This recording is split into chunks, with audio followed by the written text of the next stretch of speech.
Good day, I'm Lorraine Mendez and this is your JIS News for Tuesday, August 9. Prime Minister Andrew Holness says Jamaica has much to be proud of and to celebrate in this 60th year of political independence.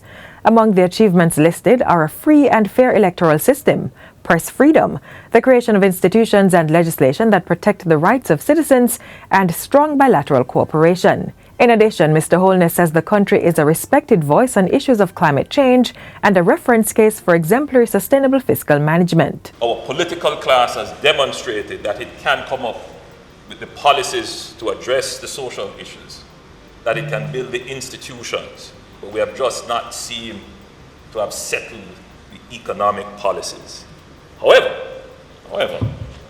we are now on our journey to consolidate our economic independence. And as I have said repeatedly, this is a priority for my administration. The Prime Minister was addressing a joint sitting of the Senate and the House of Representatives on Friday in commemoration of Jamaica's 60th anniversary of independence.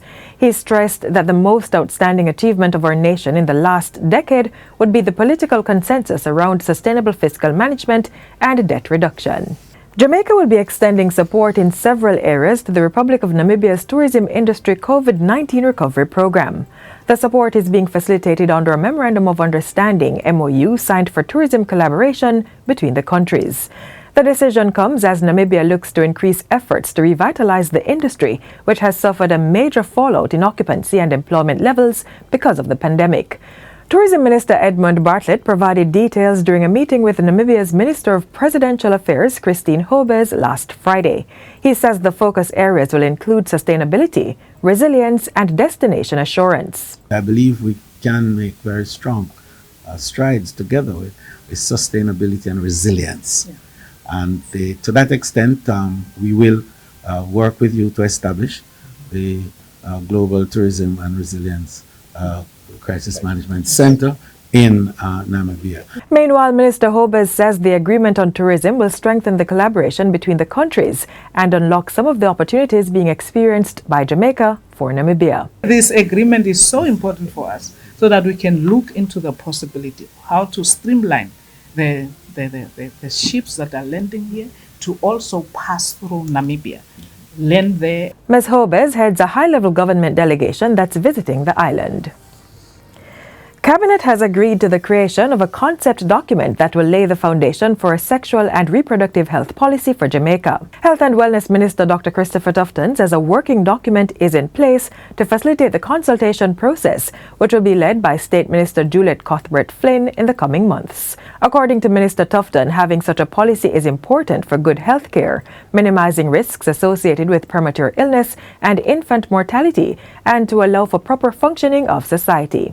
It's very important that we approach this concept of reproductive health in a holistic way and that we incentivize the proper development of populations, future populations, by creating the framework and the environment to advance proper and healthy lifestyle. Minister Tufton was speaking recently during a tour of the Mandeville Regional Hospital, which received certification to become a baby-friendly hospital.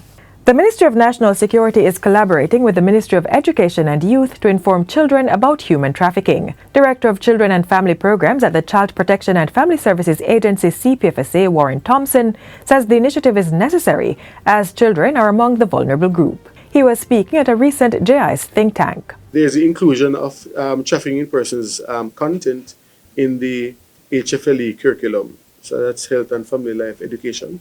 So there's that aspect of it where we want children to be sensitive or to have an awareness of the issue. And teachers as well. Mr. Thompson says the CPFSA has an internal committee and a plan of action aimed at doing preventative work against human trafficking in schools across the island. Meanwhile, manager of the Trafficking in Persons Secretariat in the Ministry of National Security, Audrey Budai, says the creation of anti-trafficking in persons clubs in schools has led to guidance counselors being educated on how to spot victims. What they have done is trained and used the time wisely during the the pandemic where you couldn't go out and so on, and train the guidance counselors. Ms. Budai says the ministry is now working on re-engaging the anti-trafficking in persons clubs in schools. And finally, 6,000 trees are to be planted across the island by the Agro-Investment Corporation, AIC, in partnership with the Forestry Department. The project is part of the Jamaica 60 celebration.